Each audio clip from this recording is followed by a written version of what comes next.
welcome to the last Brillo Vox of the year. It's a bit particular, this Brillo Vox. We have a fantastic guest, a Norwegian that came to the Swedish art world with a BAM and entered the scene in a way that we're all impressed of. And I will tell you her name now. It's Yngvild Saeter. Yngvild is from the north of Norway and was brought up with her parents quite secluded in an area where there were not so many other people. I think there were 40 persons in her village where she was brought up. Now she's come to Stockholm and we're so delighted to have her here and to hear more about her art. So welcome, Yngvild.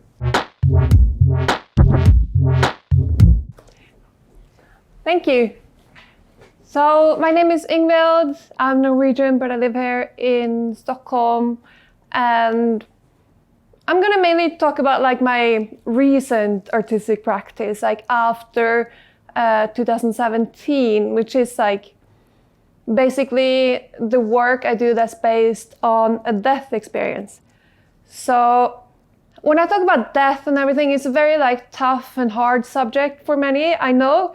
But I'm very much a realist. I'm not like religious or spiritual in any way. And I've spoken about death and dying so many times. So for me, it's more an area of interest, not like a super emotional one.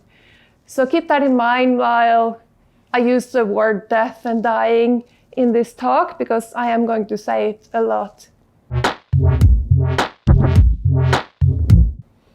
So basically, in 2016, I was diagnosed with a rare malformation in my brain that meant that I could possibly be paralyzed or die in my sleep. And it was very tough to get diagnosed like that. So I had surgery in 2017.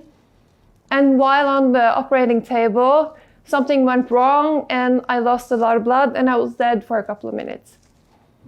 And my practice is not about like living with chronic illness that much, or even like the fear of dying or anything like that. The thing is, I was very well prepared to die because I had studied death for many years before. I studied different subjects at the university in Oslo. I studied subjects around the notion of evil and genocide because I have Holocaust survivors on both sides of my family, and I grew up hearing the stories, and I also experienced a few close people to me that died when I was very young. So for me, death equaled evil, which I think it does for many of us, because death, it fucking hurts. It's horrible.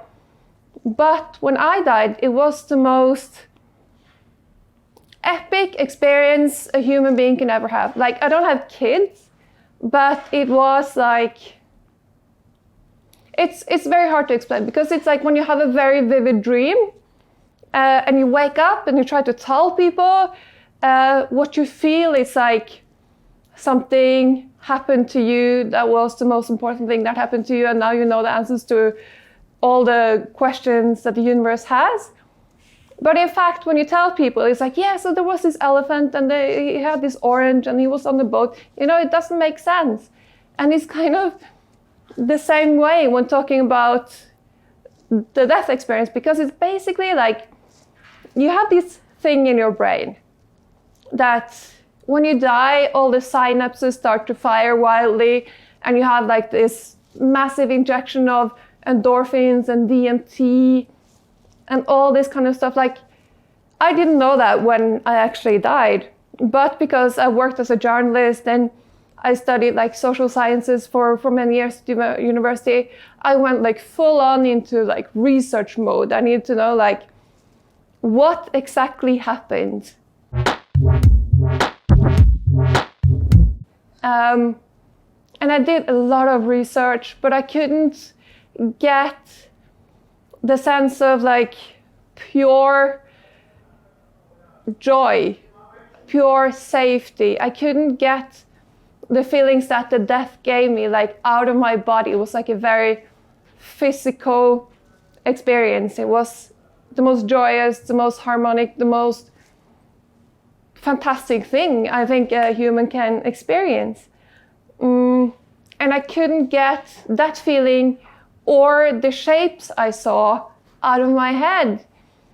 So basically when I died, I went into this space. This is going to sound very like spiritual. I know it's not meant like that at all, but I went into this kind of medieval like hall, and there were like these shapes surrounding me, and I understood them to be pieces of motorcycles. Why? I don't know, possibly because I saw the film Matrix the day before I had my surgery. That could have done something with it.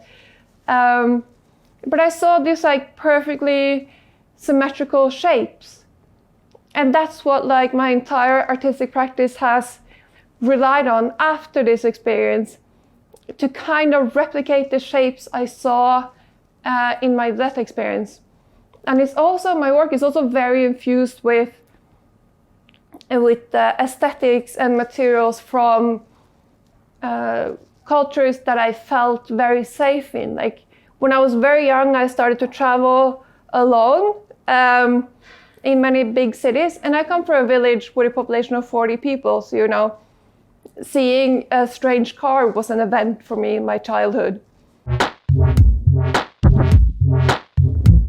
So going to a city like New York or Paris or Milan or whatever, it was like overwhelming. And so I found a lot of solace in the punk scene. They became like my second family, and they still continue to be a very important part of my life. And when you're a teenager, like the music you listen to then, you just like, it's so hard to explain. It just defines you. It just defines your whole being. Even now I get like goosebumps when I hear certain songs. It immediately takes me back to a time of my life where the music was everything. And that's why I try to infuse as much punk into my work as possible. There's a lot of like chains and studs and spikes. But my work is also it looks almost medieval. Because I have a very deep connection with the medieval aesthetics, because I grew up in an area where there was a lot of like Viking activity. And we have churches that are over 1,000 years old. We have these places that were significant in the Scandinavian medieval times, Viking age, and then after the Viking age. I grew up with all these kind of monuments of this era, and for me they were absolutely magic. So I continue to bring like the medieval aesthetic into my work as well. And the thing about my work is that they kind of look like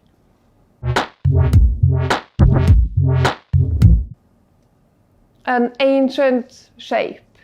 It kind of looks like what you see when you have a very vivid dream, or it looks like an altar or coat of arms, or even angel wings, or they all like have some kind of familiar shape that kind of touches our deep down consciousness in our brain, I think. Because the comment I get the most about my work is, I didn't think I would like this, but I do.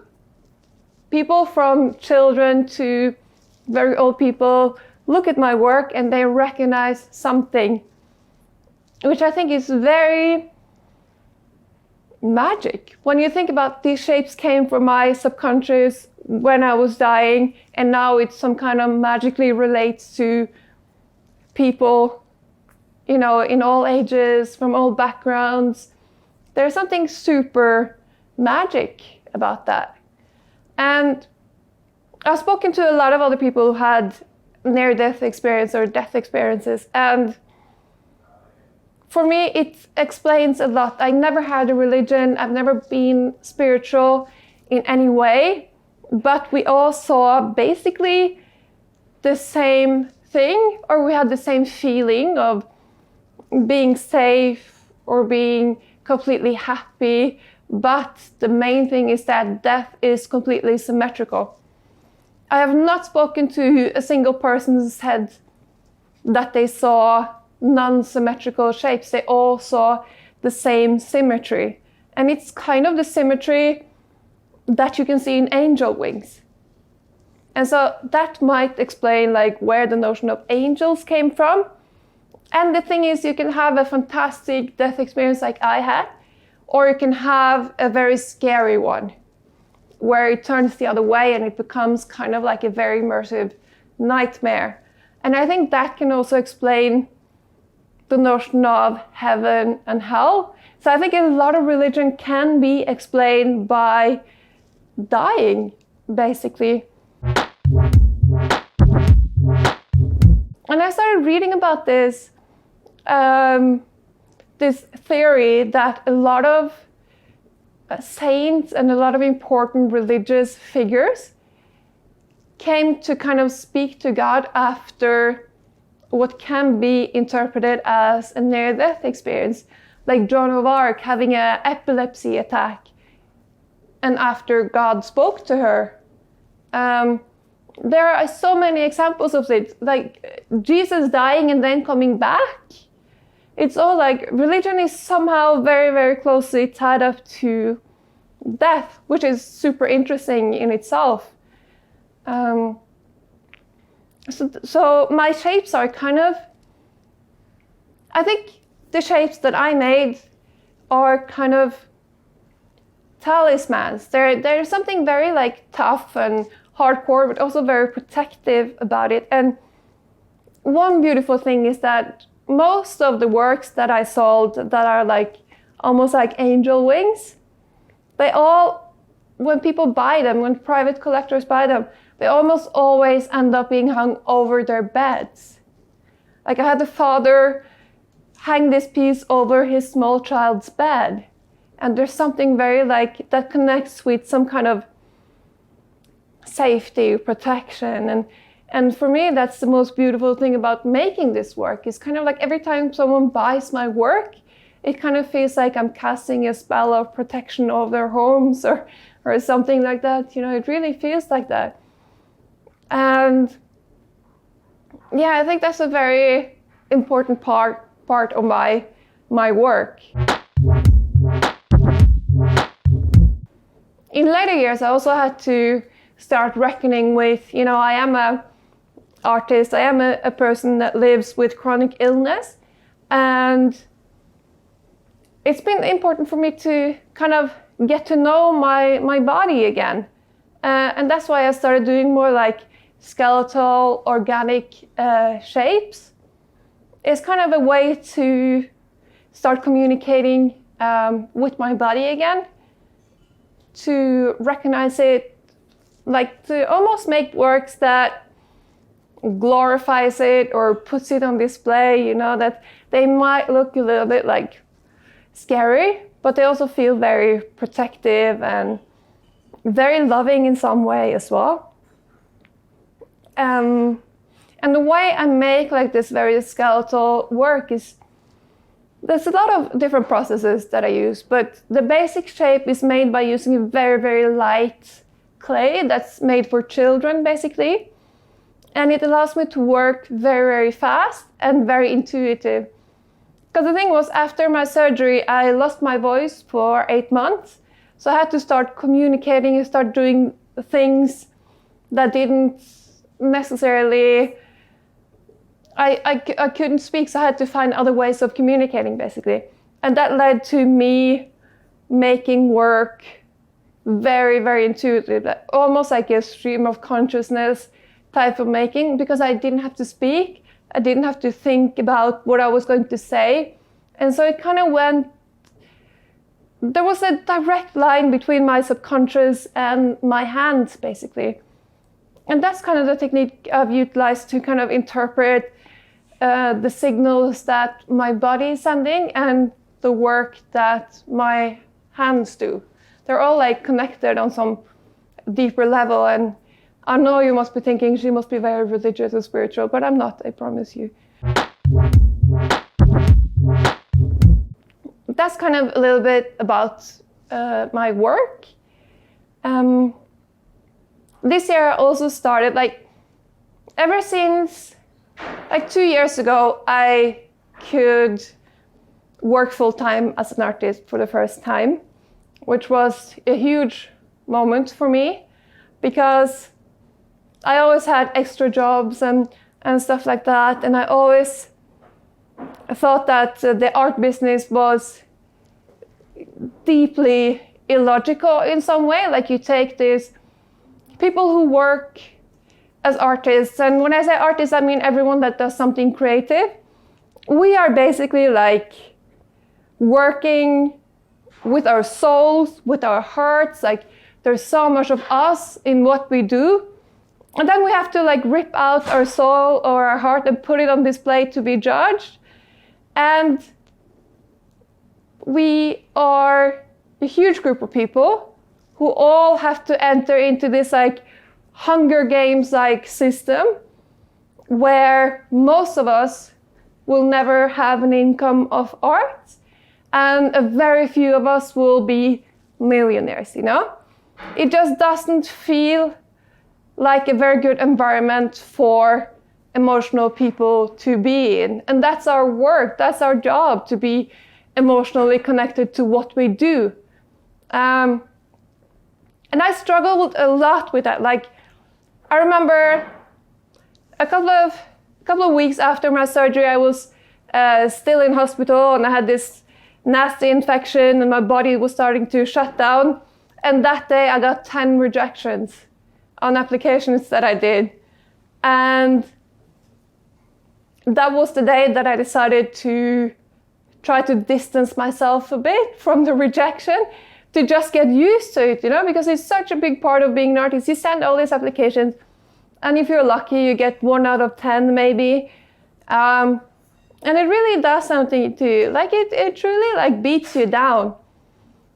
So what I wanted to do was to support newly established artists. You know, from the vantage point from being a quote-unquote successful artist, successful meaning I'm not financially stable, but I do have my income from doing art, you know, which is considered a success. Which again is kind of stupid because you studied for so many years, you work so much, and you're expected to be okay with having no income. Anyway, so the year I started to be able to live off my art, I wanted to do something to lift the spirits of newly established artists, so artists who were still in school or recently graduated from school. So I started donating a percentage of my income, or not donating, but buying art from newly established artists with a percentage of my income. And in that way, you kind of, it's important to pay properly for the work as well. And that way, it's kind of like, it's good to give a confidence boost and also kind of financial help. And I know it would mean a lot to me if someone were to buy some of my work when I recently graduated from school, you know? But this year was very different, like income-wise, financially, for all of us. So I set up like a micro grant instead, where I gave $500 to any artist who applied, basically, or I gave it to one artist. And there was no like application process. The only thing you had to do is you had to be, like, it's very important to recognize your privilege in all of this as well. So I wanted to give it to artist who was BIPOC, or LGBTQIA+, or in somehow disabled or living with chronic illness. So all they had to do is basically just send me their names or the names of people they thought they wanted to, should have it, you know? They could nominate their friends. It was a very easy process, and I just picked a name at random. And that was like such a good experience as well to do it like that, because you have very little invested in it. You didn't have to write like a long application or anything. You just had to write your name basically. So I want to continue to do this. So I decided that I'm going to set up like a GoFundMe page or something where anyone can contribute, and every time it reaches $500, I'll give out a new grant. So hopefully I'll get to give out like 3 grants a year, which would be amazing. Yeah. And it's also a very important thing that I think we don't talk about enough is, you know, because the art world among artists is so competition-based, it's so easy to get jealous of each other. Like every time someone gets a grant, you're like, why not me? And then you feel very bad and you feel depressed. And then the next day you're like, I should have gotten that grant. And it's a very strange feeling that you have to compete with all the time, this kind of jealousy and insecurity. And I don't think we talk enough about the importance of being a community, to be, you know, comrades in the whole thing, that we should be happy for each other, we should lift each other up, we should do anything we can for other artists. You know, that being sending links about opportunities, or helping write an application, or even doing like a skill share, like maybe you can post on social media, hey, I'm very good at this, do you want to learn? Come to my studio. I think that's a very important part of like building a community.